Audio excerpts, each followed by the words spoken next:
So it's pretty amazing at the start of the year having the kids come up with this idea to build a kia rahi field, a permanent kia rahi field, because I knew that there was only one in the country. Well, one that had sort of been set up at Waitangi, and so for the kids to take the initiative to decide to do it themselves here was pretty cool. And straight away the kids just took leadership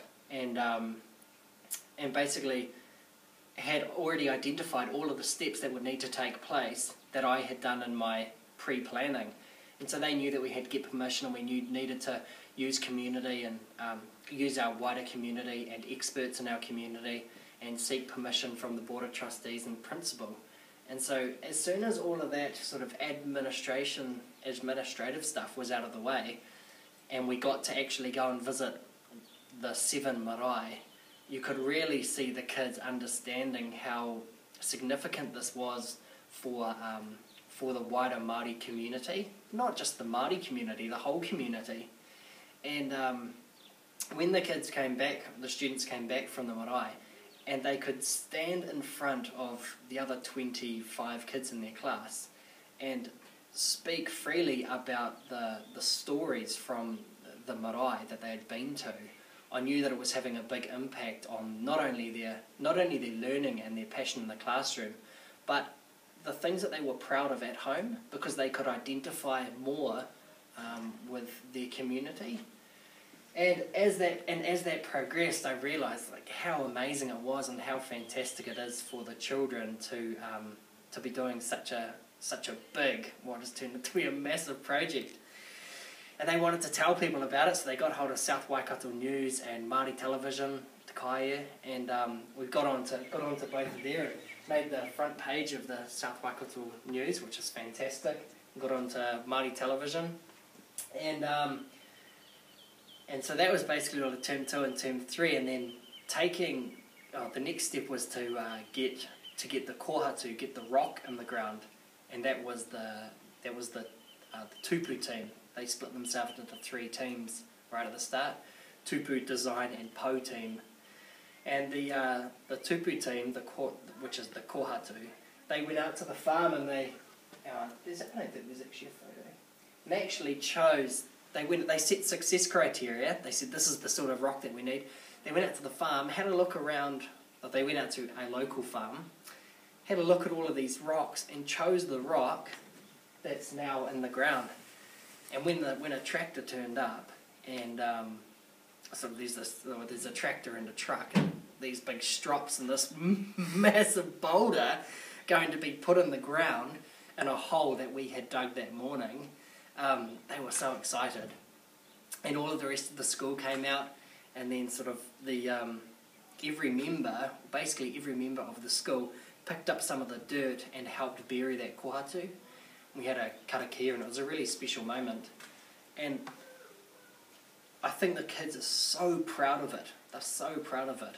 And when they see people over there and touching the rock, they always run over and they talk about it. And they're just so proud that they're doing a massive project that will be there forever, and they will become the kaitiaki of this project. So to get to this point where we've got 14 pieces of artwork that are actually going to be carved onto the po,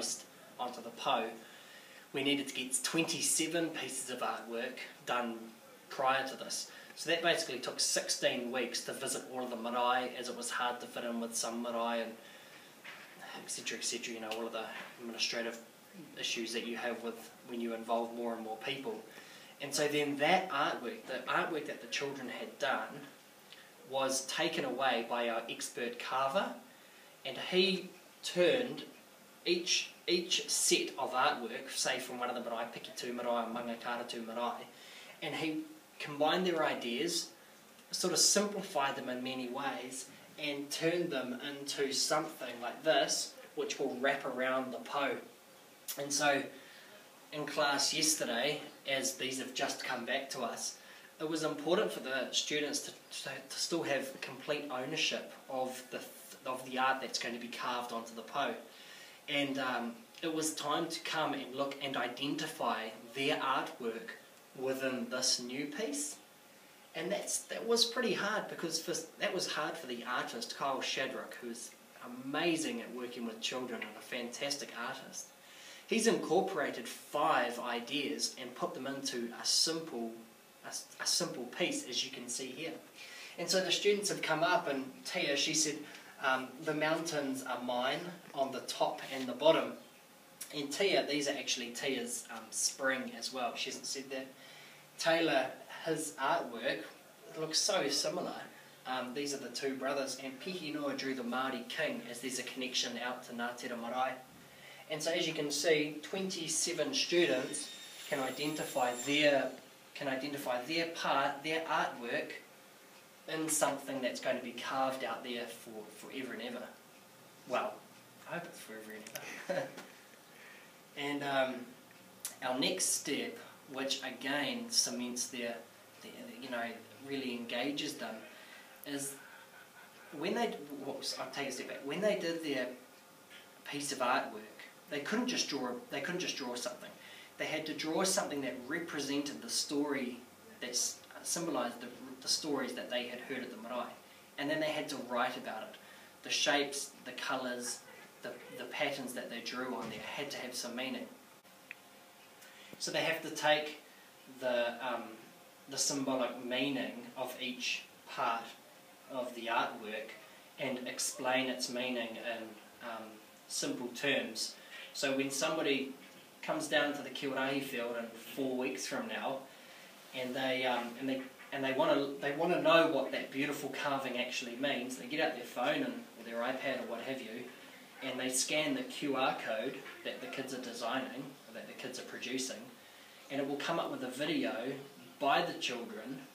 They press the video and it will say the meaning of this carving is da-da-da, and the colours symbolise this part of the marae because this is what we heard while we were out there.